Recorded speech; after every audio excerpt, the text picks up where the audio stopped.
Hi there folks, and welcome to this easiest way to learn C programming. In this video, I will show you how to learn C coding in an easiest way that you can imagine. So what are we waiting for? Let's get started. Let me go ahead and maximize this editor. And as you may have noticed, I have created this file.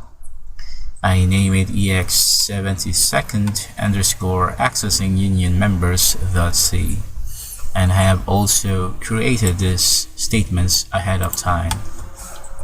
So today we're going to learn accessing union members in C. So we're going to practice making codes, and I do believe that this is the best way for you to learn coding, more hands-on exercises, and at the end of this video, I highly encourage you to answer the question because it's the best way for you to teach yourself in C programming. So going back to accessing union members, you can access the members of a union variable by using the dot operator between the variable name and the member name. So to better understand this, I will complete this example that I have in here.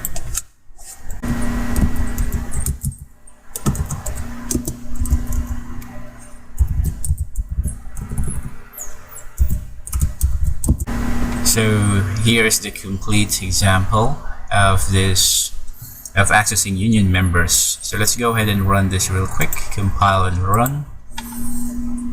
And here is the result. Okay, which is correct. So again, you can access the members of a union variable by using the dot operator between the variable name and the member name. And when assignment is performed, union member location will be used for that member until another member assignment is performed. So when trying to access a member that it isn't occupying the memory location, it gives unexpected results. So in this following example that we have run earlier, it demonstrates how to access union members. So as you may have noticed, the last assignment overrides previous assignments, which is why str stores a value, and accessing int underscore num and fl underscore num is meaningless. And also, the last assignment determines the union type and the value. And you might be asking yourself that why are we getting a strange output? Well, because the code that we try to read, or the code try to read as integer and float as a string. With union, all members point to the same memory location. The last assignment determines which data type are really stored. That's the reason why when we compile and run this again, we get a different result. We have some kind of result. So again, it might be a little confusing when we try to run it again, and we will see this bunch of codes in here. So as you can see, we're getting a weird output from our terminal, and the reason is very simple. The last assignment overrides all other previous assignments. If you recall that union are used for memory management, therefore the last assignment will determine the union type.